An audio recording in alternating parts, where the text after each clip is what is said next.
আজকে ঈদের পঞ্চম দিন, আর এই ঈদের পঞ্চম দিনে এসেও জয়পুরহাটের পৃথিবী সিনেমা কমপ্লেক্সে দর্শক জনপ্রিয়তাকে সঙ্গে নিয়ে সগৌরবে চলছে শাকিব খানের তুফান।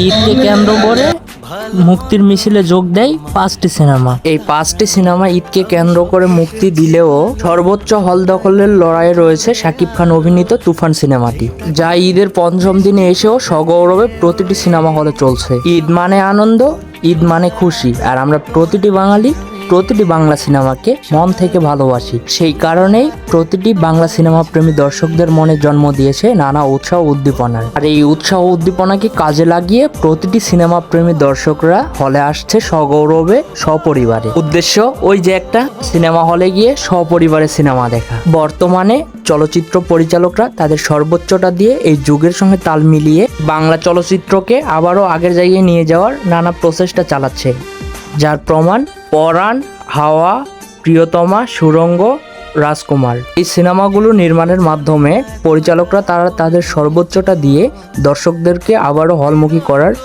সর্বোচ্চ প্রচেষ্টা চালিয়ে গেছেন এবং তারা দিন শেষে সফলও হয়েছেন। আর সেই সফলতাকে অব্যাহত রাখতে, অর্থাৎ বাংলা চলচ্চিত্রকে আবারও আগের জায়গায় নিয়ে যাওয়ার জন্য বর্তমান সময়ে এই ঈদে মুক্তিপ্রাপ্ত প্রতিটি সিনেমা আবারও দর্শক টানতে সক্ষম হয়েছে। ঈদের পঞ্চম দিনে এসেও সব শো হাউসফুল যাওয়ায় ঈদের সব রেকর্ড ভাঙতে যাচ্ছে শাকিব খানের তুফান। সিনেমা প্রেমী প্রতিটি দর্শক এবং হল মালিকরা বলছেন, তুফানের পাশাপাশি বাকি যে সিনেমাগুলো এই ঈদে আসছে, এই ধারাবাহিকতা যদি অব্যাহত থাকে তাহলে আশা রাখা যায় যে পরবর্তীতে যে চলচ্চিত্রের যে খরা মৌসুম এটি কাটিয়ে উঠতে পারবো আমরা।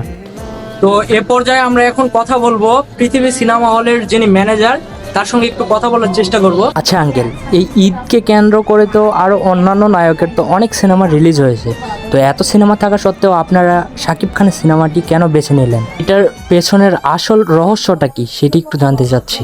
কারণটা কি? কারণটা হচ্ছে শাকিব একটা স্মার্ট নায়ক এবং শাকিবের ভক্ত জয়পুরহাটে বেশি, এই কারণে শাকিবের ছবিগুলো ভালো চলে। তো এই যে এই ঈদে যে আপনারা যে তুফান সিনেমাটি লাগাইছেন, এটার রেসপন্স কেমন? আগের যে সিনেমাগুলো ছিল সেগুলোর থেকে বেশি ভালো নাকি খারাপ? না, ভালো। মানে আগের যে সিনেমাগুলো ছিল প্রিয়তমা বা রাজকুমার, সেগুলোর থেকে রেসপন্স ভালো? হ্যাঁ, ভালো। তো গল্পটা ভালো, এক কথায়। ও, গল্প ভালো। তো এখন কি মনে হচ্ছে পরবর্তীতে কি দর্শকের চাহিদা আরো বাড়বে নাকি? এরকম ছবি যদি তারা তৈরি করতে পারে তাহলে দর্শকের চাহিদা বাড়বে। তো এখন সর্বশেষ দর্শকের উদ্দেশ্যে কি বলবেন?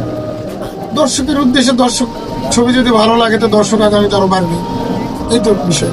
এই তুফান সিনেমার প্রতিটি টিকিটের মূল্য রাখা হয়েছে ওপরে, অর্থাৎ ভিআইপিতে 150 টাকা এবং নিচের অংশে 100 টাকা, অর্থাৎ আপনি 100 টাকা দিয়ে এই ঈদের আনন্দকে দ্বিগুণ করতে পারবেন তুফান সিনেমা দেখে। মুহূর্তে আমি আপনাদেরকে একটি সারপ্রাইজ দেওয়ার চেষ্টা করব, সেটি হচ্ছে এই তুফান সিনেমার যিনি ভিলেন, দুই বাংলার জনপ্রিয় অভিনেতা রাজ বসু। তিনি সুদূর ইন্ডিয়া, অর্থাৎ আমাদের বাংলাদেশের বাইরে থেকে তিনি আমাকে ভিডিও কলের মাধ্যমে কি কথা বললেন সেগুলোই জানাবো আপনাদেরকে। আমি সিনেমা হলে প্রবেশ করার আগে সর্বপ্রথম দেখা করি সিনেমা হলের যিনি মালিক সোহেল খান, তার সঙ্গে। সোহেল ভাইয়ের সঙ্গে দেখা করার পরে তিনি বলেন যে তুমি আগে সিনেমা দেখো, তারপরে বাকি কথা হবে, কারণ এখন সিনেমা হলে চলছে শাকিব খানের তুফান। ভাবা যায়, তুফান সিনেমার এই হাইপ দেখে আমি আর লোভ সামলাতে পারলাম না, আমি সোজা চলে গেলাম সিনেমা হলের মধ্যে। আর সিনেমা হলে প্রবেশ করার পরেই দেরি না করে সঙ্গে সঙ্গে টেক্সট করলাম এই সিনেমার ভিলেন রাজ বসুকে। সম্পর্কে বাকি কথা বলার আগে আমি আপনাদেরকে একটু ছোট্ট করে পরিচয় দিতে চাই, তিনি আসলে মানুষ হিসেবে কেমন। তাকে টেক্সট করার পরে আমি বলি, ভাইয়া কেমন আছেন, কোথায় আছেন? ভাইয়া বলে যে আমি একটু বাইরে আছি। আমি বলি, ভাইয়া আপনার সঙ্গে একটু ভিডিও কলে কথা বলবে এবং আমাদের সিনেমা হলের যে স্টাফ আছে তারাও কথা বলবে এবং দর্শকের রিয়াকশন আপনি দেখবেন কেমন লাগে। তো ভাইয়া আমাকে বলে যে আমাকে আধা ঘন্টা টাইম দাও, আধা ঘন্টার মধ্যে আমি তোমার ফোন দিচ্ছি। তো আর কি, যেমন কথা তেমন কাজ। আধা ঘন্টার আগে আমার টেক্সট করে বললো যে তুমি এখন আমার কল করতে পারো। এখন আমি আর নতুন করে তার সম্পর্কে কোনো কথা বলতে চাই না, কারণ এখন যা বলার আপনারা বলবেন, আমি শুনবো, কারণ তিনি মানুষ হিসেবে কেমন এটা অলরেডি আমি আপনাদেরকে হয়তো বোঝাতে পেরেছি। প্রথমেই আমি ফোন করে ভাইয়ের সঙ্গে কথা বললাম। আমি কথা বলার সঙ্গে সঙ্গে আমার সঙ্গে যে স্টাফরা ছিল তারা সকলেই কথা বললেন। ইভেন এখানে সবচাইতে মজার বিষয় যেটি হচ্ছে সেটি হচ্ছে যে ওখান থেকে থেকে ভাইয়া আমাকে বলে যে তুমি একটু সিনেমা হলের ভেতরে যাও এবং ওখানে দর্শকের রিয়াকশনটা আমাকে একটু দেখাও। তো আমিও ভাইয়ার কথা রাখার জন্য আমি সিনেমা হলের ভেতরে প্রবেশ করলাম এবং আমাকে আমাদের যে ম্যানেজার ছিল তিনিও বলছেন যে তুমি একটু ভেতরে গিয়ে তার রিয়াকশনটা একটু দেখাও। তো আমি ভেতরে যাওয়ার পরে একজন দর্শকের সঙ্গে ভাইয়াকে কথা বলাই দিই। তাকে আমি জাস্ট বলি নাই যে আমি কার সঙ্গে কথা বলাই দিচ্ছি, সে আমার ফোনটা হাতে নিয়ে সে কথা বলতেছে, একবার আমার ফোনের দিকে তাকাইছে, একবার বড় পর্দার দিকে তাকাইছে, অর্থাৎ সিনেমার পর্দার দিকে। তো তাকানোর পরে সে তো অবাক হয়ে গেছে যে এটা আমি কার সঙ্গে কথা বলতেছি, যার সিনেমা আমি টাকা খরচ করে আমি দেখতেছি তার সঙ্গে সরাসরি কথা বলতেছি। জাস্ট অবাক, মানে কথা বলতেছে যে তারপরে বিশ্বাস হচ্ছে না যে আমি কি সত্যি কথা বলতেছি। এই যে একটা মজার বিষয়, এবং তার রিয়াকশান দেখে কিন্তু ভাইয়াও অলরেডি খুশি, যেটি আপনারা বুঝতে পেরেছেন। এখনও কি আপনারা আমার এই ভিডিও দেখবেন? আমার ভিডিও আর দেখতে হবে না, আপনারা সরাসরি আপনাদের নিকটতম প্রেক্ষায় গিয়ে সপরিবারে দেখে আসুন তুফান। খুব ভয় পাইছে রে।